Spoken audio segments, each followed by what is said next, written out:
Hello everyone, hope you're doing well. We are on the dev server for update Firebirds, and it is now time to have a look at all of the new vehicles that are on the dev server. Understand that this is not all of the vehicles that are going to be coming to the game in the next update. There are a few which are still sat in the files, and also I'm sure many of these will change, as they usually do on the dev server. What I'll do for you is I'll keep you up to date with all of the different changes, and even the stuff that is sat in the files, just to, well, keep you informed, and also keep myself informed. One of the vehicles that is kind of sat there right now in the files is this vehicle. This is the ICV IFV Prototype. It's exactly the same as the squadron vehicle right now. The only difference between it and the squadron vehicle is there isn't the extra guys on the model in the asset viewer, but on this it's just a straight copy paste of the vehicle. So understand that this one isn't finished, which is why we're not really going to cover it, and we'll look at it when it gets added. Another thing to also mention, this is the dev server. There's been a lot of issues for people so far, especially with a lot of the new graphical stuff, so I'm going to wait until that kind of balances out and then cover it. But just understand, everything's subject to change. Right, let's get into it. We start off with the T77E1. This is a new SBAA which is coming in for America. It has access to some 50 cals. You can see 6 of them in this kind of circular configuration. It also has these 2 domes on the top, which is quite fun, which have the 2 guys not peeking out of them, but very close to be doing so. You can also see all of the belts of these 50 cals, which I think just looks really cool, how they've actually done them all kind of individually to the different guns. Pretty cool to see. This has a crew of 4, and it's a very basic SBAA. It's built off the Chaffee chassis, and, or not Chaffee, Chaffee chassis. There we go. Good old tongue twisters. And it was a prototype during the Second World War, which never really went anywhere, because after the Second World War, they decided to cancel all of their ideas and start new. So this has really good targeting speed on the guns. It also has the standard rounds for the 50 cals, so you do get APIT, which is quite nice, and then also you get quite a few crew members, so if you lose the 2 up here, or if the turret gets knocked, you still can survive and you still can fight. So overall, I think that's pretty good. Doesn't get any smoke grenades, doesn't really get anything else. It's very much designed as an AA, and that's pretty much it. You'll find it in the tech tree in the SPAA line between the M16 and the M19, so it bridges that gap quite nicely. The other SPAA that's being added to America is the Skink. Now, the Skink is already in the game. It's in the British tech tree, and they're basically just moving it over to the American tech tree to help out with that issue that many people have talked about. The fact that you have the M42, and it goes all the way to the M163, leaving this huge BR gap. Well, the Skink will hopefully bridge that for certain BRs. It has access to the 4 Polstons, and also the Sherman chassis, or the Grizzly chassis, depending on where you're from. And yeah, I don't feel like anybody would really be annoyed about this thing being in the American tech tree. It helps them out, so generally I think that's pretty important. The next vehicle is probably my pick of the update so far, and it is the Sparpanzer Luchs, specifically the Luchs A2. This one is a new light vehicle that is coming in for Germany. It's an 8-wheeled behemoth. It's absolutely massive, by the way, and also has access to the 20mm RH202. Now, these types of vehicles in War Thunder have been pretty much broken for a long time. They move around all over the place in BR, and this Luchs is going to be no different. The cool thing about this vehicle is, even though it's nearly 20 tons, which is pretty heavy for this type of vehicle, it has a 400 horsepower engine, which is very good, and also a transmission, which means it can fly forwards and also fly backwards. The other interesting thing it has is it actually has access to 2 drivers, so if one of them actually gets taken out, you can still drive around the place. So let's say this guy gets knocked out at the front, and usually in a vehicle like this you would kind of be stuck there. Not in this one. You'll be able to get out and get away from dodge, which is quite fun. You do have 2 people in the turret, the gunner and also the commander, the standard 20mm with all the ammo, and also, since it's a newer vehicle, you have the updated kind of damage model with the FCS and also the driver controls. So watch out for that as you're playing it. It also has the power system in the side.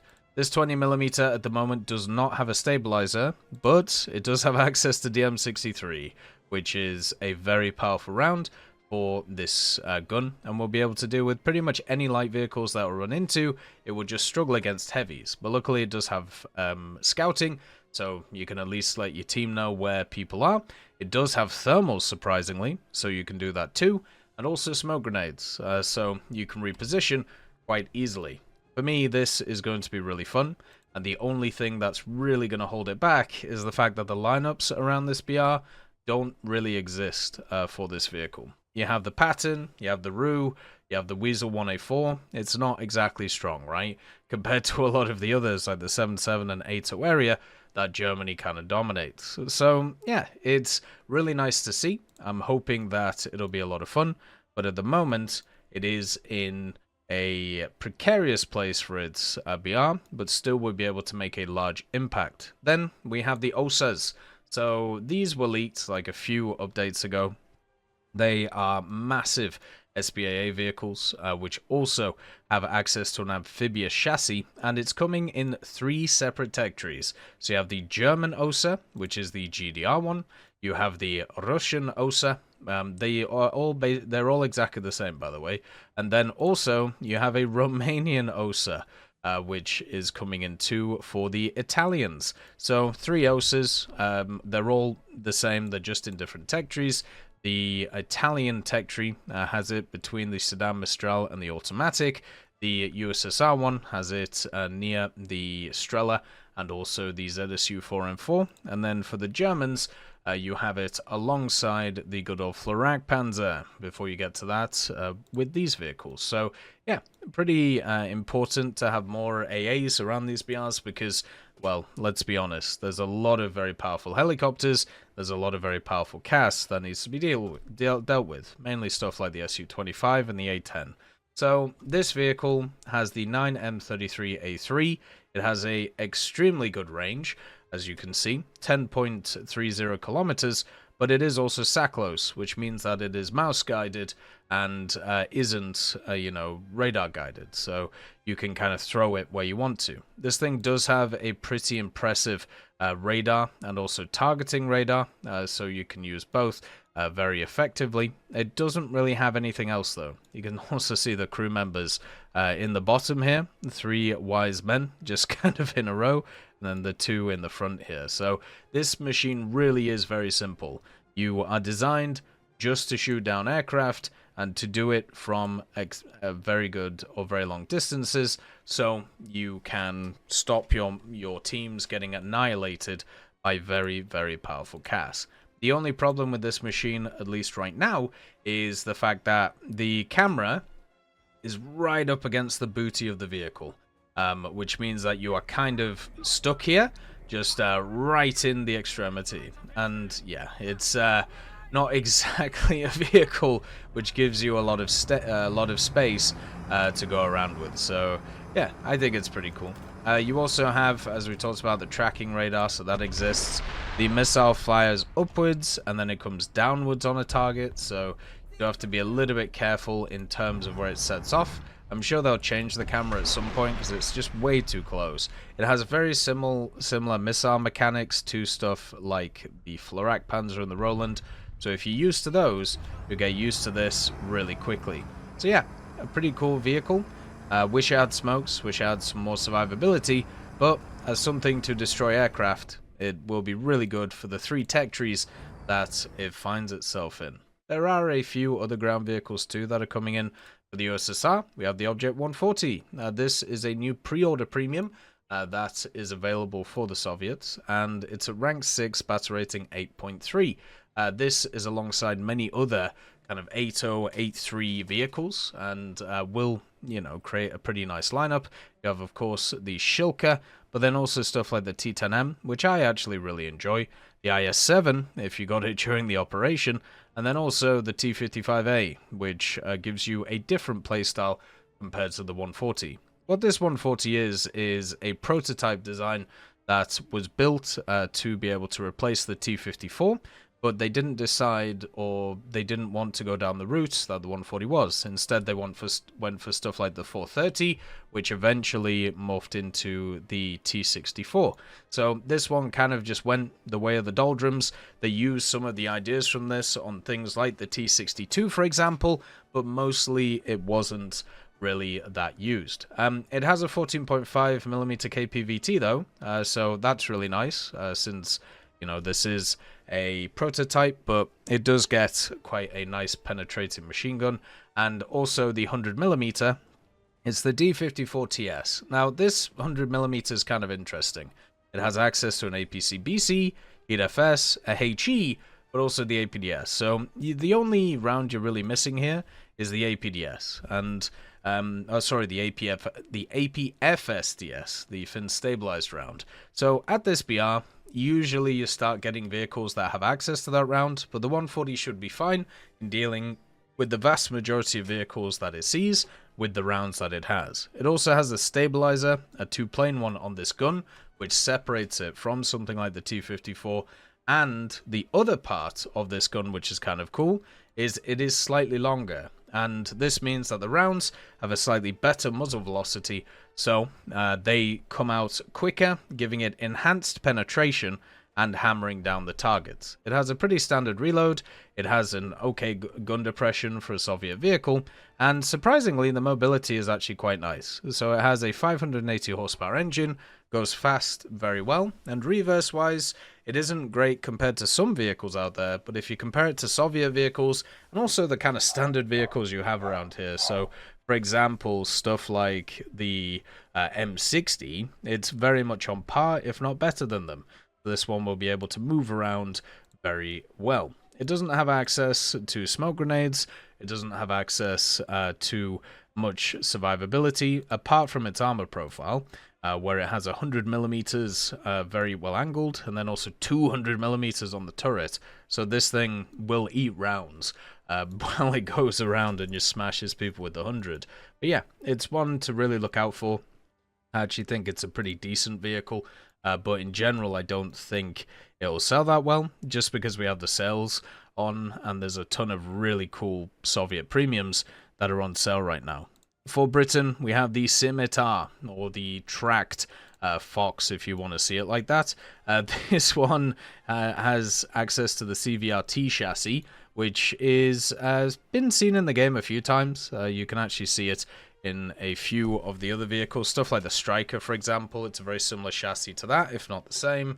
You know, then you have, of course, the Stormers, which are here. This is kind of the recon version, with the access to the 30mm Raden, the L21A1, the same gun that is on the Warrior, and also the same gun that is on the Fox. This gun has access to APDS, which does surprisingly quite a lot of post-penetration damage, which is really nice, and also does pen a decent amount for a 30mm. The problem is, though, the fire rate is very poor, and at the same time, you need to get round the side of enemies to be able to annihilate them. Does get access to smoke grenades, does get access to Gen 1 thermals though, so you can reposition quite quickly and also use those thermals very effectively. The speed of this thing is where, of course, it's going to be useful.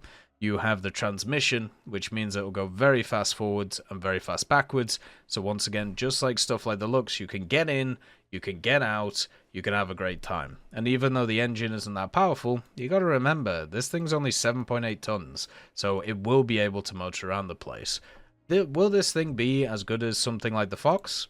No, I think the Fox will be better, just because of the Fox's size and also general mobility, but it will still be very good at the BR. You can see here, it's between the Eland and also the Fox, which, you know, are very similar vehicles to it.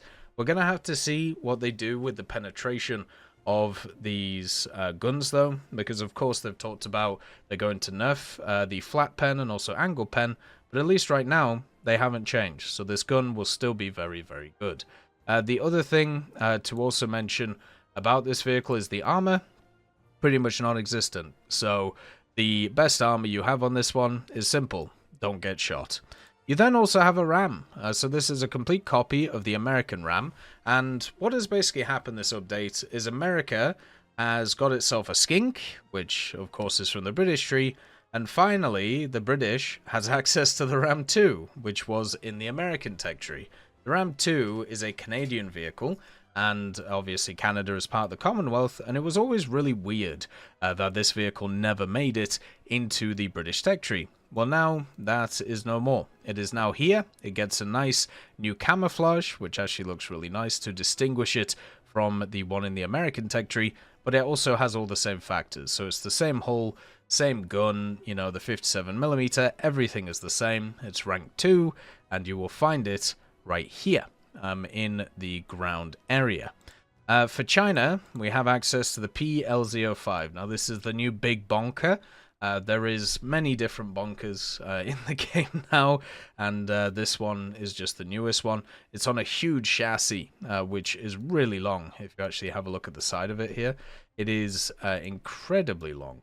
And this will actually kind of screw with its gun depression a bit, which it already has hardly any of. It has a 155mm PL05 cannon. This one is obviously more designed as an SPH, but as we've seen a lot of the time with these types of vehicles, they are used in the anti-tank role in War Thunder.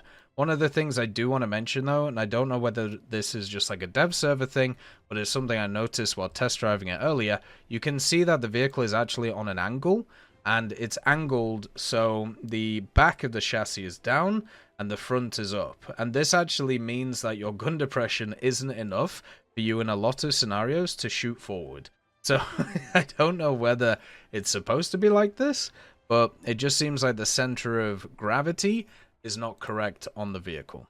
It does have access to a 12.7mm, does get a 7.5 second reload, but the interesting thing that they talked about in the dev blog, and I don't know whether it's going to make it in game, they talked about this reload being a kind of like a semi-automatic one. So it's an assisted loader in a way, so it has an automatic system that helps you load, and then you load. But right now, at least in the game, it just has an automatic loader with a base of 7.5 seconds. On the kind of test developer server, it had a 6-second reload, so I don't really know what's going on with that. At least right now on the dev server, it's at 7.5, which is still really good for a 155, by the way. Incredibly positive. It also has the new updated DMs, so once you're shot, it's going to be hard to move about. Then you have a crew of 5, 4 in the turret, and 1 down here as the driver. It also is quite fast, you know, it has an 800 horsepower engine, it can go fast pretty well, and also reverse is there, which isn't always the case with these Chinese vehicles, and that's basically why it's 7.7. You also have some smoke grenades, and the big selling factor of this is actually twofold. So it doesn't just have access to the decent mobility and smoke grenades, it has access to a HE shell with, you know, 8 kilos of explosive mass, and then the VT version, which of course will be good at shooting down planes and many others. And then you have this. This is the BEA-1 SAPC-BC, which has 166mm of penetration and 5 kilos of explosive mass. So this, as long as it penetrates the target, will overpressure the target. So you'll be able to just donk whatever you feel like. And then on top of that, guess what? You have a laser rangefinder, which makes it even easier to be able to hit those targets. So that's why this vehicle is 7.7. Its mobility, not great. Its armor, really not great. But it has a gun which has a laser rangefinder and a bunch of overpressuring rounds, and it will face a lot of light vehicles that it'll be able to bonk. So yeah, enjoy the Chinese VDAR, if you want to put it like that. Then we have access to another OSA for the Italians. For France, they get 3 Leopards, which is the start of the kind of Benelux ground tech tree. You may remember they added the Benelux aviation stuff recently. Well, now it's time for the Dutchy boys to enter the ground forces. You have the 2A4, which is just a standard 2A4 from the Germans. You have the 2A5, which you'll find here, and then the 2A6. If you don't know the difference between them, basically the 2A4 is kind of the standard Leopard 2, which has the bog standard armor, has the 1500 horsepower engine, has DM23, and all of the niceties of a general MBT. It does have Gen 1 thermals too. The 2A5 has the additional armor package which gives it not just the arrowheads, but also some other additional armor in certain areas, such as the wings that you can see here on the vehicle. It just gives it a little bit of extra composite screen, so more survivability. It also gives access to DM53 on the round, and I believe it has the same thermals, apart from it gets commander thermals too. Then you have the 2A6NL, which is basically the longer gun, so it gives you enhanced penetration when attacking targets. So you can see here, this is the 2A6, this is the 2A5. So Stubby Boy, Long John, and that's the difference. You'll find all of these vehicles in the French tech tree, and they'll be after the AMX-40, surprisingly. So finally, after many, many years, France actually has something between 9.7 and 12.0. It is only 1.2A4, but it is at least something. There is also another difference between these vehicles when you have a look at them compared to the German ones, and it's the machine guns. The Dutch ones have the FN Mag 6040 machine guns. This is the same on all of these different ones.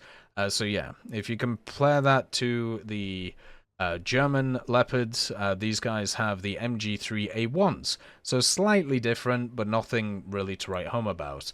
Also for China, the big boy you will find between the PLZ-83 and also the TOW. So if that's what you were interested in. For Sweden, they have a cool squadron vehicle. This is the BMP-2MD. It is a Finnish BMP-2, and it seems to lose access to the missiles, which is kind of a big point of the BMP-2. It's one of those things that makes it really strong, but it still keeps the 30mm with a high fire rate and also the APF SDS. Don't worry about this back here.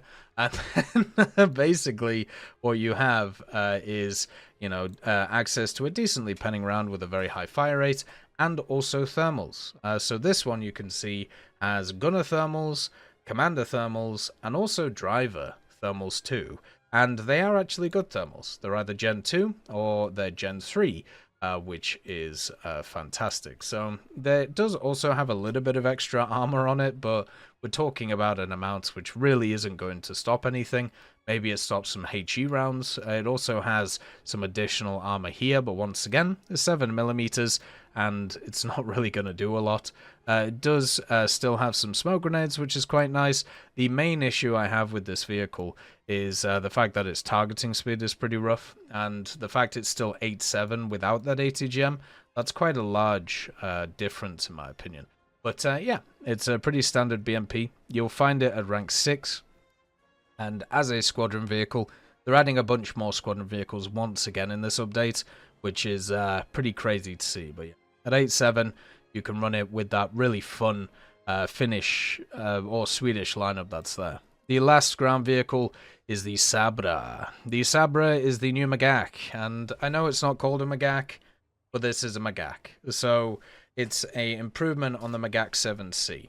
The armor is incredibly similar. It has 85mm of composite screen on the cheeks. It also has access to a composite screen around the breech. The other part of it is it's still a standard M60, as you can see from its middle part. So even with all of that additional armor, by the way, this thing's 10.0, so one of the vehicles you run into a lot, let's just say the 2AV, right, with its DM33. Yeah, so it'll just go straight through. Like there is no way of stopping rounds in this thing. So the composite screen, I'm sure, will be fantastic at looking nice, but not really that useful for anything else. I do actually just want to check. Does it have... Oh, it does. Lovely. So if you didn't know about the Magak 7C, it can get overpressured through its turret ring. And also, there are little lips like this where you can shoot this and overpressure it. Isn't that wonderful? So yeah, the Sabra is no different. Fantastic. The big difference between this and the Magak 7C, though, is the gun. It has access to the 120mm instead of the 105mm, and that is quite a large upgrade. It also comes with a BR increase and no other upgrades either. It still has access to the 908 horsepower engine, still has the same transmission, still has the same layout. It doesn't have access to a 50 cal, so you don't even get access to that. And also, as you can see, it actually makes the ammo in the turret even worse. So technically, you actually have less survivability than other vehicles. The targeting speed on the gun also is pretty rough. For this type, you can see here 3.4 degrees on the vertical, 20 degrees on the horizontal. That's very much Soviet numbers there, which not entirely good at this BR. So yeah, it's another Magak. At least they renamed it.